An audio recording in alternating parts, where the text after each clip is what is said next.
por aquí también. Pasamos a una entrevista también de Agustín Laje con Marcelo Duclos, este coautor, economista, que escribió junto con Nicolás Márquez Milei, la revolución que no vieron venir. Vamos a ver esta entrevista que le hizo Marcelo Duclos a Agustín Laje para el La Panam palabra Post. globalismo remite a un régimen político, no a una condición económica de aceleración de los intercambios comerciales y financieros, sino a una nueva estructura de dominación política. Globalismo, Agustín Laje, que se presenta este sábado 3 de mayo, 5:30 de la tarde, en la sala José Hernández, junto a Alberto Venegas Lynch. Querido Agustín, ¿cómo estás? Qué gusto verte y hablar contigo. ¿Qué tal, Marce? ¿Cómo estás? Bueno, es un honor que me hayas invitado y juntando energías para la Feria del Libro, justamente, que es un terreno en principio hostil, pero bueno, son lugares que hay que ocupar, así que bastante contento por este evento. Bueno, pero un estadio que ha cosechado grandes de tus éxitos y de tus logros, así que seguramente vuelvas a hacer el acontecimiento. ¿Cómo es eso de todos los años o solo o con Milei que te presentás y que la polémica, pero la sala llena, la hostilidad del mainstream cultural? ¿Cómo lo vivís? Vamos a ver. En general, a mí los medios nunca me han dado pelota. Vamos a partir de ahí. Entonces, mucha Hasta gente que se resignaron. O sea, Bueno, ahora, claro, vos la remaste exacto. solo, vos la remaste solo, vos la ganás por la gente y los Sí, medios ya te buscan. exactamente. O sea, yo he llenado la Feria del Libro antes de haber aparecido en cualquier pantalla de la televisión. La llenamos con Nicolás Márquez en el 2018, después en el 2021 o 22 con Javier. En el 2023 fui con Vicente Mazot y este año toca con Alberto Venegas Lynch. Ahora, lo interesante era ver a periodistas muy sorprendidos con esta situación de la sala más grande llena por un autor que no aparece en ningún medio convencional. Es un cortocircuito para ellos, que a mí me divierte muchísimo porque de alguna forma refleja la pérdida de hegemonía cultural que ellos han padecido y el poder de las redes sociales, porque todo esto es convocado por redes sociales y de boca a boca. Metiéndonos en el tema del globalismo, si se hablaba de esta palabra por ahí hace 10 o 15 años, lo que nos suena, aunque sea fonéticamente, por ahí no terminológicamente, es la cuestión de la globalización. Ahí parecía que estábamos todos de acuerdo porque, o sea, el proceso de la Unión Europea, que por ejemplo ha traído el periodo de paz y de prosperidad más importante en la historia de Europa, eh, la cuestión del libre movimiento de personas y de capitales trajo sin lugar a dudas beneficios para todos lados, la reacción conservadora, nacionalista, por ver por ahí que un mundo cambiaba, pero era un proceso que creo que las personas más o menos lógicas podríamos todos reconocer como virtuoso. Uh -huh. ¿Qué pasa entre ese escenario de la caída del muro, del desmembramiento soviético, con esa globalización virtuosa, a este globalismo que empezamos a discutir y a ponerle la lupa?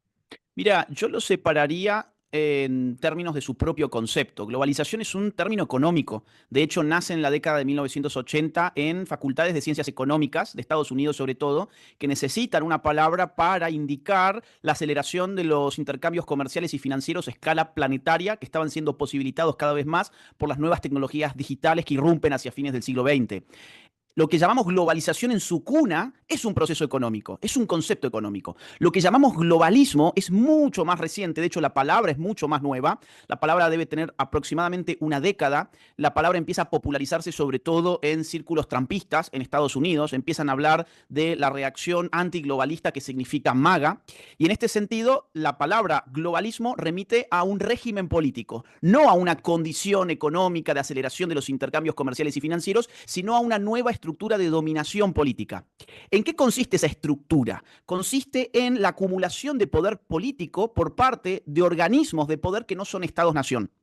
En la segunda mitad del siglo XX, después de la Segunda Guerra Mundial, justamente, se crea algo llamado Naciones Unidas, con el objetivo de garantizar la paz y la seguridad en el mundo. Este es el artículo número 1 de su Carta Constitutiva. Lo más importante de Naciones Unidas era articular esfuerzos internacionales para evitar guerras después de 2 guerras mundiales.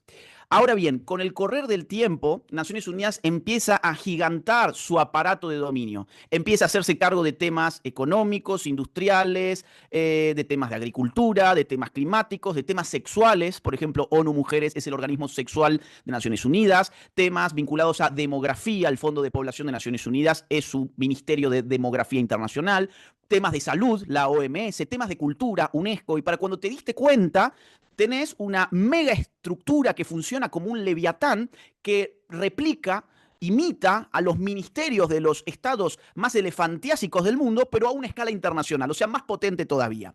El globalismo tiene lugar allí donde estas estructuras que no son estados, porque no tienen territorio, porque no tienen un pueblo específico, porque no tienen las características naturales del estado moderno, pero sí son organismos políticos que empiezan a establecer las condiciones económicas, sociales, culturales, jurídicas a nivel globo, a nivel internacional. Por lo tanto, así hay que entender el globalismo. No tiene, digamos, en principio, por qué tener una vinculación directa con la globalización, de la misma forma que el Estado nacional no tiene por qué tener un vínculo directo con la emergencia del mundo del sistema capitalista de libre mercado, pero existen más o menos al mismo tiempo. La globalización es un fenómeno un poquito anterior, el globalismo es un fenómeno que lo vemos emerger cada vez con más fuerza. Si hablamos del periodo 1945 y la irrupción del término en los sectores trumpistas, lógicamente al ser contrafáctico es muy difícil. Alguien bien podría decirte, si bien hay cuestiones que podemos mejorar, es indiscutible que la ONU ha aportado al proceso de paz en términos internacionales más importante de la historia. Lógicamente que esa posición también tendría que tener un contrafáctico, un abogado del diablo que le diga, ojo, porque también coincidió con la globalización, por lo que los países se volvieron más dependientes económicamente, así que probablemente fue el comercio y no la ONU. Pero la pregunta es, ¿estas estructuras se pervierten o evolucionan? Porque uno puede decir, bueno, se ideó con estas finalidades y evidentemente en un momento donde se muta esto que vos decís, se ha pervertido. Pero también se puede decir, no, evolucionó, porque vos le diste a la burocracia, los incentivos de tener que justificar su propia existencia, y eso es el único lugar a donde podía llegar una organización de esas características. Mira, es muy interesante el punto y me hace acordar a un concepto de Hayek, camino de servidumbre. Es decir, en la propia dinámica de la política moderna están dadas todas las condiciones de posibilidad para la expansión ilimitada de la máquina política. En este sentido, vos empezaste, y de hecho es un reflejo del Estado moderno. El Estado moderno empieza con Hobbes justificándose en nombre de la seguridad frente a la guerra de todos contra todos. Hobbes, que es el gran ideólogo del Estado moderno, siglo XVII, de las monarquías absolutas en Inglaterra, ¿qué hace? Dice, miren, el estado de naturaleza del ser humano es un estado de penuria, de inseguridad, de guerra de todos contra todos. Todos nos estamos matando y entonces la prosperidad nunca llega. ¿Qué hace falta? Entregar todos nuestros derechos a un leviatán, a una estructura política que nos pueda aplastar y atemorizar con tal de que nosotros no nos matemos y así la vida social puede discurrir con relativa calma. Esa es la idea de Hobbes, palabras más, palabras menos. Ahora, el Estado moderno en esa instancia tiene mucho menos poder que el Estado hoy en el siglo XXI.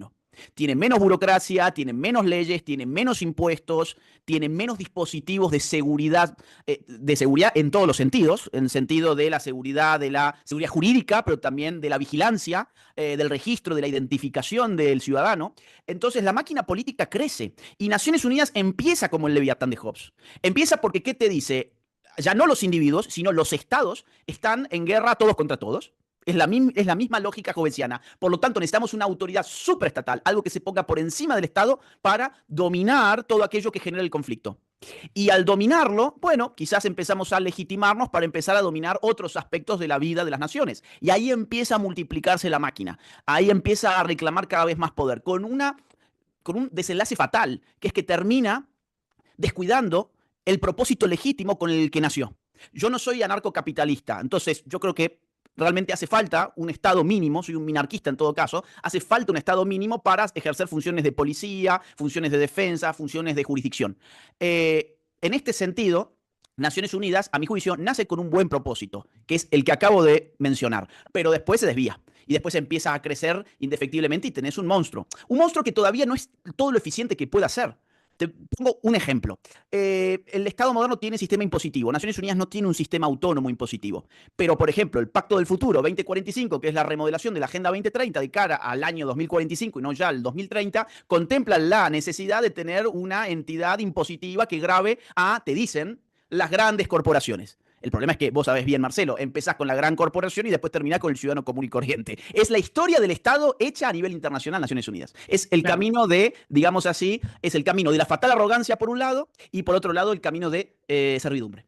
que además ya se financian vía coactiva porque se financian por los impuestos del Estado parte, ¿no? Entonces Exacto. sería como una cuestión de una superposición, como pasa por ahí en las provincias, con los municipios y en los países, ya a nivel internacional. Yo me acuerdo cuando se dio el debate del Brexit Mm. en Inglaterra, eh, liberales y libertarios estaban de los dos lados del mostrador. Unos agarran y decían, sí, la Unión Europea se pervirtió, pero vamos a tener que empezar a pagar las cosas más caras, esto va a ser complicado, y los otros decían, nos quieren empezar a regular cuestiones de salario acá adentro, ¿no? Entonces, en el caso de que estas organizaciones se empiecen a poner en tela de juicio, que es lo que Mm. ambos compartimos que hay que hacer, ¿cuál es la experiencia como para tratar de no volver a los vicios de la Mm. virulencia entre los países, que parece haber sido el único saldo positivo que Mm. la ONU, que la Unión Europea y que estas organizaciones han conseguido? Mira, como te dije recién, cuando vos te concentrás en la función esencial que legitimó tu origen, entonces, digamos así, las cosas pueden salir bien. Si el Estado se concentrara en garantizar seguridad, propiedad, vida, un marco jurídico estable, seguridad, defensa, etcétera, la cosa marcharía pues mucho mejor. Lo mismo ocurre en el nivel internacional. Si Naciones Unidas volviera a sus orígenes, o sea, la Carta Constitutiva, o sea, fundamentalmente su artículo número 1, entonces no tendríamos que estar preocupándonos en tener una multiplicación de las instancias de poder, incluso hasta el infinito. Javier Milei, en ese sentido, dio el año pasado, en septiembre del 2024, un discurso justamente en la Asamblea General de Naciones Unidas, donde acusó a Naciones Unidas de haber perdido el rumbo y le pedía a Naciones Unidas recuperar justamente sus orígenes. Yo creo que ese es el discurso. El discurso es recuperar los orígenes. Pero por otro lado, vos recién mencionaste algo muy interesante, que es que la paz mundial también viene de la mano del comercio mundial. Esto ya lo había visto un filósofo muy conocido de finales del siglo XVIII, Kant. Kant tiene un texto que se llama Sobre la paz perpetua. En este texto, Kant dice, miren, para lograr la paz perpetua, lo ideal sería una federación de naciones. Lo ideal sería una articulación política que incluya en su seno a todas las naciones del globo. Se estaba pensando ya en términos de Naciones Unidas. Pero, dado que los estados son muy celosos de su soberanía, dice Kant, nuestra otra esperanza está en el comercio internacional. Porque allí donde la gente comercia, digamos, cambia la lógica de la fuerza por la lógica del intercambio. Y eso La trae idea la paz. posterior de donde entra el comercio no entran las balas y viceversa. Exacto, exacto, exactamente. Donde entra el comercio y no entran las balas. Bueno, Kant lo dice de otra forma, pero es la misma idea. Entonces, yo creo que esas dos son las alternativas. Ahora, el comercio está fundado en la libertad de los individuos. El Estado está fundado en el sometimiento de los individuos. Yo te puedo dar el Estado más seguro del mundo, pero también te puedo mostrar el Estado más represivo del mundo. Entonces, la misma lógica se puede pensar en términos internacionales. Te puedo garantizar la paz, pero a cambio te reviento la soberanía, multiplico las instancias de poder, desvío los recursos de los ciudadanos a instancias internacionales, someto las democracias nacionales, pero te digo, mira, más o menos pude lidiar con el asunto de la seguridad internacional. Bueno, entre una cosa y otra, yo por lo menos me quedo con el modelo liberal, que es un modelo de la sospecha permanente del poder, ¿no? Hay que sospechar permanentemente del poder, más aún cuando el poder está lejos tuyo. Y acá aparece algo muy interesante que es el principio de subsidiariedad. ¿Qué significa? Que también es un principio cristiano y por lo tanto también muy reivindicado por los conservadores. Es la idea de que las unidades más pequeñas tienen que hacer todo lo posible por cumplir funciones antes de que quede legitimada la unidad superior a hacerlas. O sea, si la provincia puede hacer por sí misma algo, que, pues, que no lo haga la nación. Si el municipio puede hacer por sí mismo algo, que no lo haga la provincia. Si la familia puede hacer por sí misma algo, que no lo haga ni el municipio, ni la nación, ni la provincia. Y si el individuo puede hacer algo, pues que lo haga él. Esa es la idea que te garantiza limitar el poder a la unidad más real de la existencia social.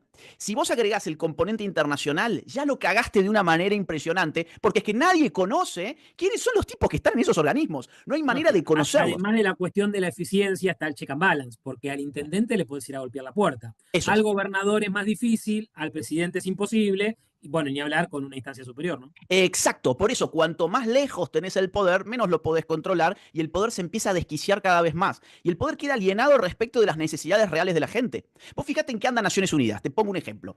El día que Maduro estaba reasumiendo la presidencia después del fraude más escandaloso del siglo XXI, fue directamente una parodia de fraude, o sea, fue tan alevoso que parecía una joda. Naciones Unidas ese día, en vez de estar hablando sobre Venezuela, estaba hablando sobre la necesidad de censurar las redes sociales para combatir los discursos de odio y para combatir la desinformación. Bueno, eso es una radiografía para mí de lo que pasa cuando el poder está tan lejos de la gente, es que ni siquiera los conoce, no sabe por dónde pasa lo importante. Detrás de estas organizaciones, ¿vos qué encontrás? Una burocracia que realmente necesita justificar su propio sueldo, lo que termina generando un incremento permanente de la estructura. Encontrás un grupo ideologizado de querer realmente tener cierta influencia política por una agenda a nivel internacional, o una interacción de malos incentivos de ambas partes. Mira, hay varias cosas y la pregunta es buenísima. Vos tenés, por un lado, megapotencias que tienen privilegios políticos en el seno de estas organizaciones. Por empezar, Naciones Unidas, mientras reivindica ser un organismo horizontal y democrático, en realidad le da la primacía, le da la supremacía a un puñado de naciones muy poderosas que básicamente son las que salieron triunfantes de la Segunda Guerra Mundial. Entonces, ellos tienen poder de veto en el Consejo de Seguridad de Naciones Unidas. Por ejemplo, China, Francia, Inglaterra, Estados Unidos, y me olvido de alguna más. Entonces, por empezar, las megapotencias tienen un poder no igualitario respecto del resto de las naciones en el seno de estos organismos. Segundo punto, tenés corporaciones económicas Pero que no parece haber un beneficio para los países. Inclusive muchos terminan siendo los más perjudicados, pero por ahí sí para las élites que tienen influencia en esos países. exactamente, y ahí viene el segundo nivel, precisamente. El segundo nivel es el de corporaciones, en muchos casos corporaciones Porque económicas, el taxpayer norteamericano paga la joda a eso, no es que le resulta un beneficio. totalmente pagan la joda y además Naciones Unidas tiene un principio que modificó el derecho internacional público, que es el de incorporar como sujeto activo de la producción de la norma a la figura de la ONG. Antes, el sujeto internacional del derecho eran los estados, punto final. A partir de Naciones Unidas ahora son ONGs. Entonces vos vas a ver, vos haces lupa en Naciones Unidas y ya no tenés solo, digamos, estados representados, tenés ONGs. ¿Y qué es la ONG? La ONG, bueno, vos tenés millones de ONGs hoy en el mundo, pero la ONG que realmente se puede meter ahí es la ONG que tiene poder económico. Por lo tanto, la ONG suele ser una coartada de corporaciones económicas para llevar sus agendas políticas a la cocina de la ONU. Te pongo un ejemplo. La OMS. La OMS, la Organización Mundial de la Salud, cuando vos ves quién la financia más que nadie un señor llamado Bill Gates. Dices, pero esto es una teoría de la conspiración. No, es que están los registros públicos en la página de la fundación de Bill Gates, donde vos estás hablando, mira, yo le contabilicé, si mal no recuerdo, 599, o sea, no llegaba a 600, 599 donaciones multimillonarias, que al sumarlas, estuve como un estúpido sumándolas ahí a todas, cada una en una tablita de Excel, me daba una contribución muy superior a lo que le da Francia, a lo que le da Alemania, a lo que le da Rusia, a lo que, bueno, y ahora Estados Unidos salió de la OMS, así que el único que superaba a Bill Gates era Estados Unidos. Y ocurre que Bill Gates tiene intereses económicos, entre otras cosas, el mundo farmacéutico, con lo cual controlar a la autoridad número uno de salud es un beneficio bastante importante. Esto es muy importante que se tenga en cuenta porque se ha creado la ficción de que los libertarios son algo así como las rameras ideológicas de los poderes económicos. En realidad es todo lo contrario. A más poder económico, podemos ver en muchos casos que más control político pretenden ejercer en nombre precisamente del capital que han acumulado.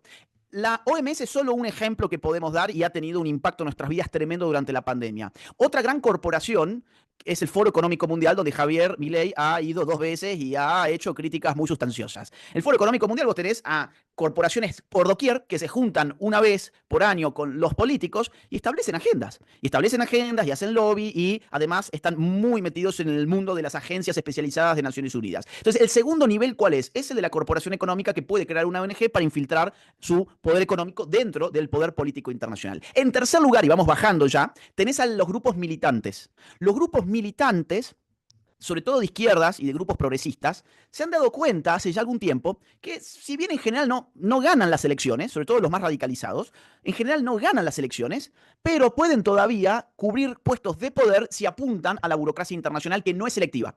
La burocracia internacional no es selectiva, entonces tiene otros tipos de puertas de acceso que se les abren a estos grupos radicalizados y penetran ideológicamente y aparte viven de ese aparato burocrático. Entonces estos son, yo te diría, los tres niveles. Las grandes potencias que tienen un poder desigual, los que manejan esas grandes potencias, las ONGs y en tercer lugar los grupos militantes que dominan al final la máquina al día a día. ¿Cómo se combate esto?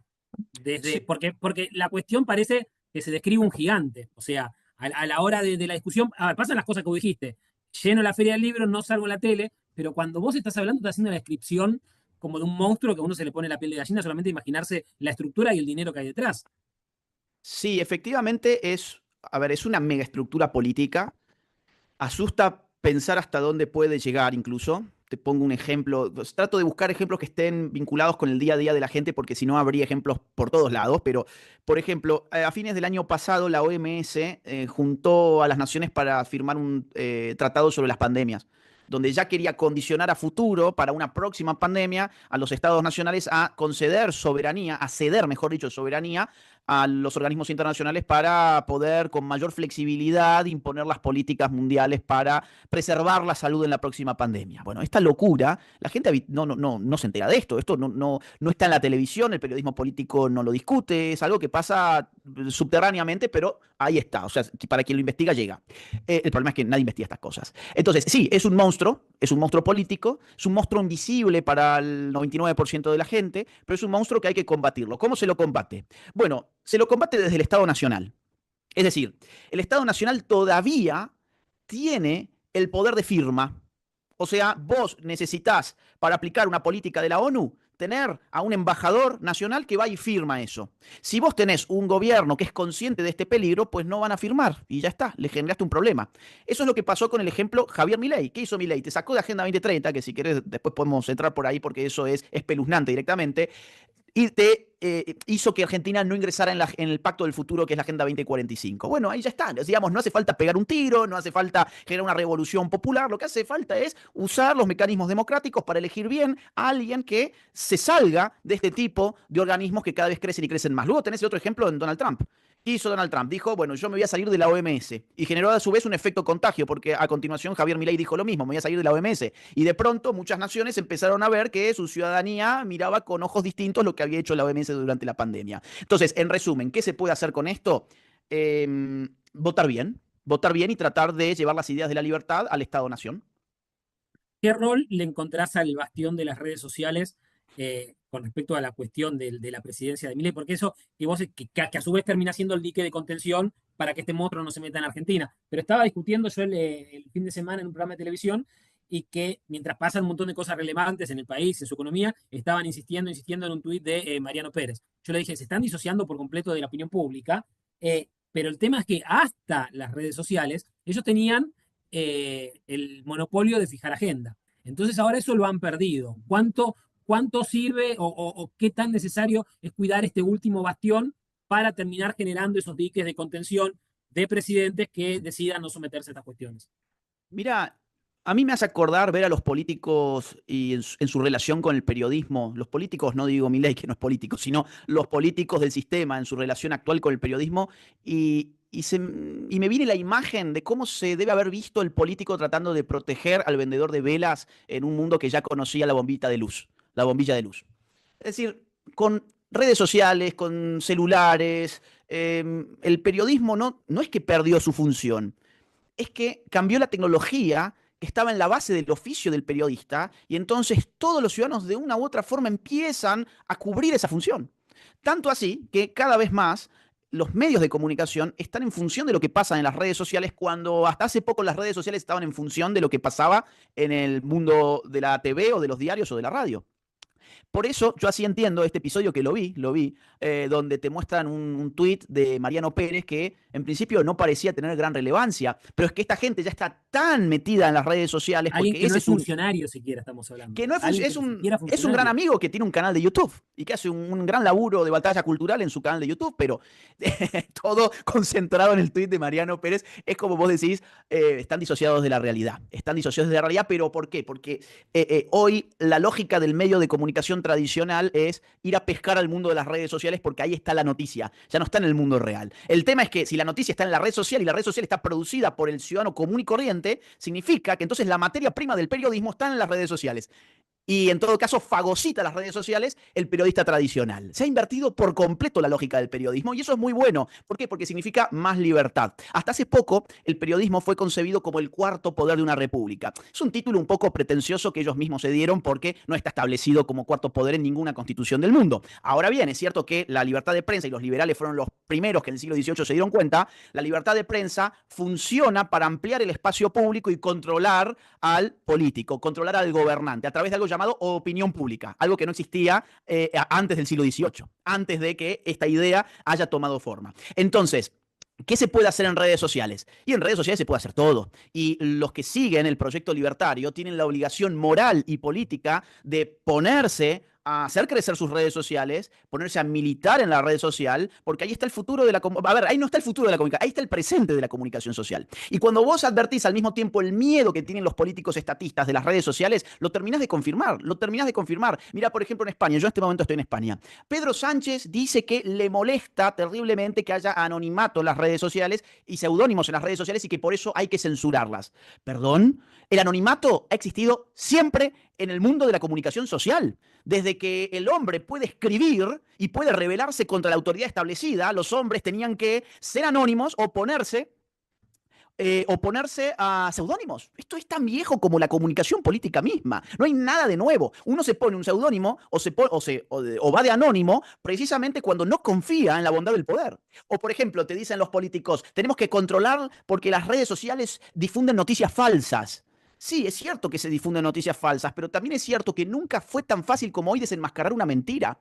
Allí donde vos crees que podés mentir en las redes sociales, no podés sostenerte ni un minuto en pie, porque vas a tener miles de cuentas que te van a estar desenmascarando la mentira que estás diciendo. No es fácil mentir en las redes sociales. Esto es un mito de la casta política precisamente para tratar de justificar la intervención de las redes sociales. Y por último, ¿qué más te dicen? El argumento del amor. ¿Te acordás del kirchnerismo? El kirchnerismo es amor, la patria es el otro, etcétera. Bueno, no. La idea de que hay que controlar las redes sociales porque hay que garantizar el amor es darle al político un poder moral que no debiera tener porque la política y la moral no debieran solaparse de esa manera. Cuando se han solapado de esa manera, el poder político se ha convertido en un poder monstruoso. Cuando han querido bajar el paraíso a la tierra, es cuanto más han elevado el infierno a la tierra. Entonces, no queremos políticos amorosos que estén controlando las relaciones de amor entre la gente. No queremos políticos que sean jueces de la verdad y la mentira. Y el anonimato es sano allí donde uno desconfía del poder. Vos fíjate cómo esa búsqueda del cielo en la tierra genera el infierno, que, bueno, en el mismo programa estaba discutiendo con la conductora, yo le manifesté mi posición en contra de que ser antisemita o manifestar antisemitismo deba ser penado. Yo dije que eso puede dar un output que sea peor. Cuando Elon Musk se hace cargo de X, ex Twitter, es cierto que a mí me llamó la atención la virulencia con la que apareció un antisemitismo. Estaba algo más latente y más fuerte de lo que por ahí yo me podía llegar a imaginar. Ahora, es muy difícil explicar que es mucho más sano verlo, entenderlo, mantener las defensas como para asumir ahí esta situación, que taparlo, porque cuando uno lo tapa en cierta manera va ciego y no sabe dónde está. Es muy complicado esto, que la gente lo entienda. ¿Por qué? Porque sigue la idea de por qué es malo hay que prohibirlo. Es una idea Aparte, mágica, es... no, yo estoy completamente de acuerdo porque además te da la oportunidad de refutarlo. Eh, John Stuart Mill, un liberal que escribió sobre todo el siglo XIX, tiene un librito que se llama Sobre la libertad. Digo el librito por el tamaño, pero es un librazo Se en lee realidad. en un día, se lee en un día. Exactamente. Y ese libro para mí es la mejor defensa de la libertad de expresión que yo he leído. Es muy claro. ¿Por qué hay que defender la libertad de expresión? Porque hacer lo contrario implica robarle una verdad al mundo, dice John Stuart Mill. Porque si aquello que se expresa es verdadero, pues entonces a la gente se le roba descubrir una verdad. Pero si aquello que se expresa no es verdadero, se le roba a la gente la oportunidad de combatir el error y reafirmar, por lo tanto, la verdad. El problema de prohibir, digamos, o el antisemitismo o el comunismo, pues yo también he escuchado a gente de nuestro entorno decir, habría que prohibir a los comunistas y tal y cual. El gran problema es que no tenés la oportunidad de refutarlos entonces. Y aquello que no refutás puede empezar a crecer, crecer y crecer de manera subterránea hasta que estalla de otra manera. Entonces, para mí, la única expresión que debe ser censurada es aquella que está implicada en un crimen. Por ejemplo, yo no puedo usar mis redes sociales para convocar el linchamiento de un vecino, porque lo que estoy haciendo es convocar a la comisión de un crimen. Yo no puedo usar mis redes sociales para, vamos a decir así, organizar, no sé, a un grupo de narcotraficantes, porque estoy incurriendo en un crimen. Más aún, la libertad de expresión en un, no sé, vamos a decir, en un estadio lleno de gente. Yo no puedo gritar falsamente fuego, porque puedo generar una estampida. Entonces, ¿cuándo está limitada la libertad de expresión? Cuando desencadena una acción criminal. Pero cuando estamos hablando de opiniones políticas, en realidad de manera directa no estás desencadenando ninguna acción criminal. Digo, de manera directa, porque claro que el nazismo puede desencadenar un gobierno criminal, por supuesto que el comunismo como ideología desencadenó gobiernos criminales, pero vamos a decir de manera directa. Ese es el límite para mí de la libertad de expresión, la acción que engendra de manera directa. Fuera de eso, pues que cada uno diga lo que le plazca. A ver, y el otro gran asunto es la ofensa. Me ofende, por lo tanto, tiene que estar prohibido. Esto es algo que vino muy de la mano del wokismo, la idea de mi sensibilidad moral e identitaria está siendo agredida por el discurso de un otro. Bueno, pero es que si ese es el punto, la sensibilidad de cualquiera puede estar herida con cualquier tipo de opinión. Yo como católico practicante puedo sentirme muy herido por un marxista que dice que la religión es el opio de los pueblos. Pero si empezamos a prohibir todo lo que resulta hiriente, entonces vamos a tener que limitarnos a vivir en una suerte de Disney World, digamos, donde todo es, donde todo es muy simpático y alegre y la realidad social no es así. Vos fijate que ni Mill, ni Mises, ni Hayek, ni ninguno de estos que estamos hablando se imaginaron la cuestión de Internet, pero aún así hay muchísimas cuestiones que ya estaban implícitas, el uso del conocimiento disperso, la formación de los precios como cuestión descentralizada, y llegamos a la idea de que lo mejor que puede ser en pos de la paz social y la virtud, por así decirlo, la relación civilizante entre los hombres, es la competencia de ideas, ¿no? También aparece lo mismo, competencia de elementos absolutamente descentralizados, del cual todos nosotros somos parte, ¿no? Casi como volvemos a esa mano invisible y ya nos tenemos que ir al siglo XVIII. El que lo quiera leer hasta en términos religiosos, ya sea un judío como Israel Kirchner o un católico como Huerta de Soto, encuentra hasta estos casi componentes de lectura mística. Es muy loco. Sí, es un muy buen punto el que estás ofreciendo. Por eso yo te decía recién, en redes sociales no es fácil mentir, no es cierto.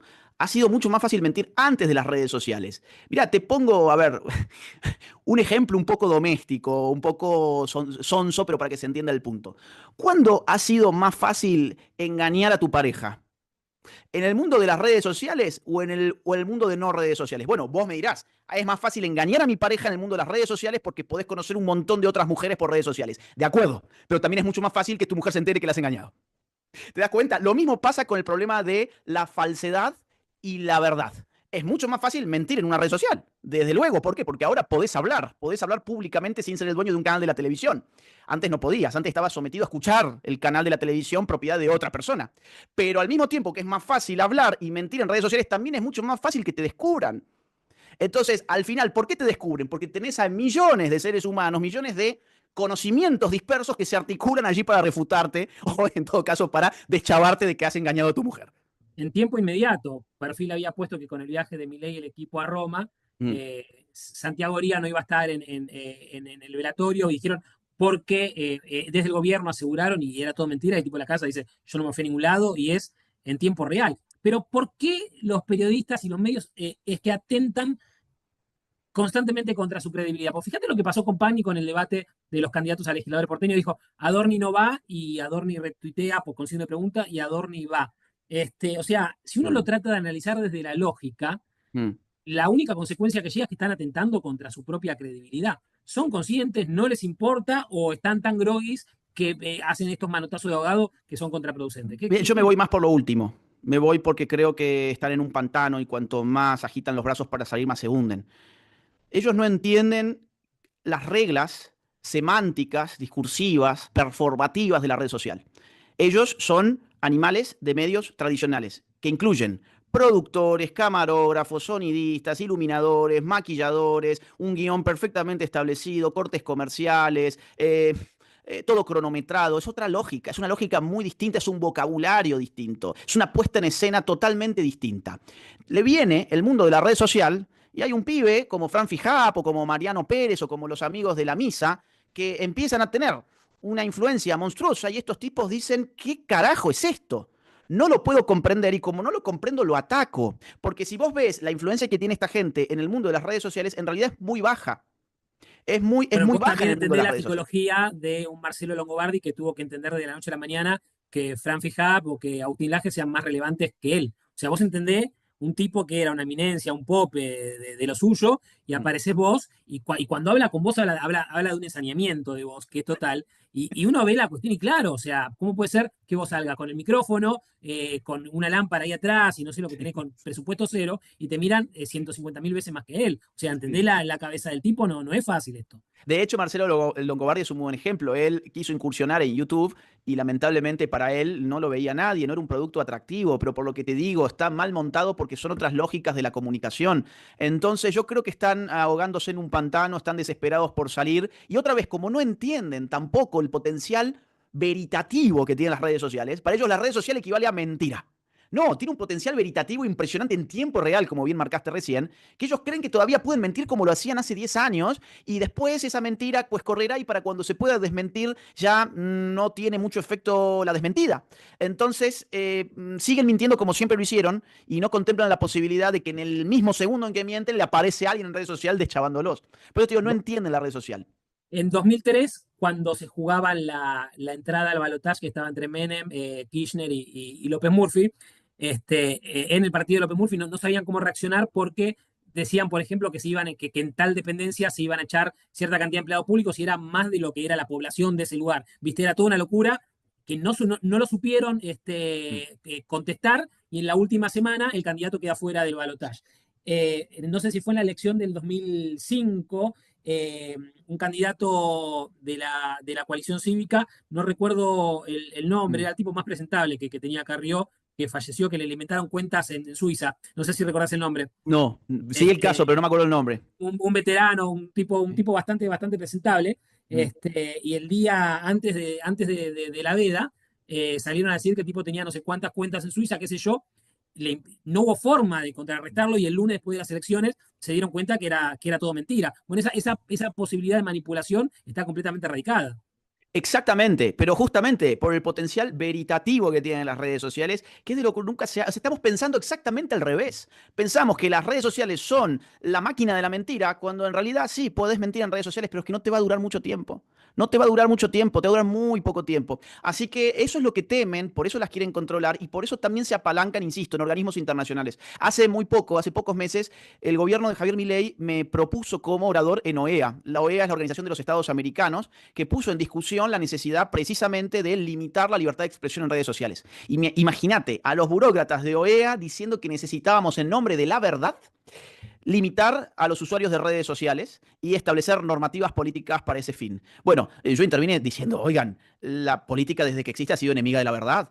Desde que existe la política ha sido enemiga de la verdad hasta tal punto que cuando se autonomiza como disciplina científica, o sea, con Maquiavelo, allí se produce el descubrimiento de que mentir es legítimo para un político práctico. Eso es lo que te dice Maquiavelo en El Príncipe. Mentir está bien porque con eso podés conseguir el poder. Y ese es el manual de la política. Entonces, ¿de qué la van ahora? ¿De qué la van ahora de los guardianes de la verdad cuando siempre basaron su dominio en engañar a la gente? Y esto que parece una Enrique especie... Olivera era el nombre del candidato en la Enrique PAU. Olivera, sí, sí, sí, sí, sí. Así que bueno, mira, yo creo que ahí está el futuro libertario. No se, no se explicaría Javier Milei sin redes sociales, por más que obviamente su poder mediático haya respondido a una incursión por los medios tradicionales. Es decir, Javier Milei ha sido también impulsado por el rating que les daba a los canales de televisión, que lo invitaban porque pensaban que era consumo paródico, como ellos le llamaban, consumo paródico, que la gente simplemente escuchaba a este loquito para Hablar de burlarse. las redes sociales en los términos que lo estás poniendo es hablar de una democracia pura y de menos restricciones que la democracia electoral que te pide partido político, cuestiones, porque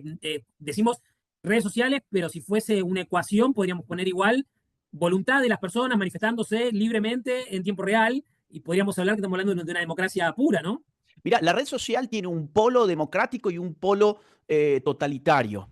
Depende si hay un régimen de libertad o no hay un régimen de libertad. Si no hay un régimen de libertad, la red social es un semillero para la represión real. ¿Por qué? Porque el poder puede saber en todo momento dónde estás, quién sos, qué decís, qué te gusta, qué no te gusta, dónde frecuentás, quiénes son tus amigos, tu familia, qué has hecho en el pasado. Es decir, la red social es el servicio de inteligencia más eficaz del mundo actuando y acumulándose en tiempo real. Pero ese es el polo peligroso, porque también que esto, digamos, mira lo que pasa con las redes sociales chinas, por ejemplo. Ahora, el polo democrático, que funciona en un gobierno libre, es lo que vos estás manifestando. ¿Por qué es democrático? Porque le resta importancia a todos los factores que podrían limitar el impacto político del ciudadano normal. A los Por factores de ejemplo, poder. Son factores de poder. La plata. Bueno, claro, a ver, políticamente, en una elección, si bien cada uno vale uno, pero aquel que tiene mucho dinero como para bancarse una campaña política, pues va a tener muchas más probabilidades de obtener votos que otro que no tiene dinero para la campaña política. Esto es real. Ahora, cuando aparece la red social, el poder político del dinero en realidad disminuye. Hasta tal punto que el único partido político que no invirtió dinero de campaña en redes sociales en Argentina fue el que ganó las elecciones, fue la Libertad Avanza. O sea, no podés condicionar a las redes sociales con plata. Eso es lo que te quiero decir. No podés comprar a las redes Y los sociales. que pusieron plata hacían papelones. Hacían papelones, la reta puso, pero una locura y ni entró en las PASO y puso una locura. Massa, en la segunda vuelta, yo cada vez que entraba a ver algún video, antes de tener además la opción esta paga de YouTube, que después me la compré para no verlo más justamente, pero era impresionante, cada vez que entraba era Massa, Massa, Massa, Massa, Massa. Y luego tenés el tema de las campañas en la calle. Fíjate, ¿dónde sacó más votos Javier? Bueno, entiendo que fue Córdoba, 74% de los votos, y creo que Salta también. Y en Córdoba no había una sola pegatina de Milei. A ver, en la campaña de López Murphy, si vos no pegabas carteles en la calle y eso cuesta mucho dinero, pues ¿cómo te das a conocer? No tenés manera. Y lo último que también genera la red social es la primacía del individuo por sobre la organización. Y para mí esto es muy importante a nivel político, es decir, responsabilizar a un individuo más que a un sello, más que un colectivo. En el mundo de las redes sociales, vos ya no vendés al partido peronista, vos ya no vendés a la Unión Cívica Radical, vos vendés a Cristina Kirchner, Axel Kicillof, Lustó o Javier Milei de la Libertad Avanza. Y esto también es, digamos, importante para una concepción liberal de la política. Nos vemos el sábado. Acá vamos a poner de vuelta la información para que se vea todo. Seguramente a sala llena, como de costumbre. De vuelta, globalismo. Hay que leerlo. Y lo que le estaba comentando, hay mucha gente que entra a las ciencias políticas más duras, a estas lecturas un poquito más engorrosas, recién con vos. Y los que empiecen a transitar todo esto van a tener, sobre todo los jóvenes que no pasaron por autores clásicos y por procesos históricos. Es muy interesante cómo vos llegás a esta cuestión. No te pones a hablar del tema. Bueno, la tradición de los grandes, ¿no? ¿Cuántas páginas de la acción humana de von Mises tenés que leer para empezar a ver cuestiones de economía, ¿no? Sí. Pero bueno, cuando llegás, ya estás empapado de una situación, así que es muy valioso porque tu público es joven y porque mucha gente va a conocer autores y comprender mejor procesos políticos que van a ser nuevos. Así que gran libro, gracias por el laburo, así que a leerlo, a discutirlo y a llenar la feria del libro como haces todos los años. No, gracias a vos, Marce, por esta conversación tan interesante que hemos tenido. Un abrazo para todo el público y ya saben, sábado 3 de mayo a las 17:30 horas en el Pabellón Rojo, la Sala Hernández, los esperamos allí. Un abrazo grande. Bueno, allí está la entrevista de Marcelo Duclos, coautor del libro Milei, la revolución que no vieron venir, junto con Nicolás Márquez, haciéndole esta entrevista a nuestro querido Agustín Laje.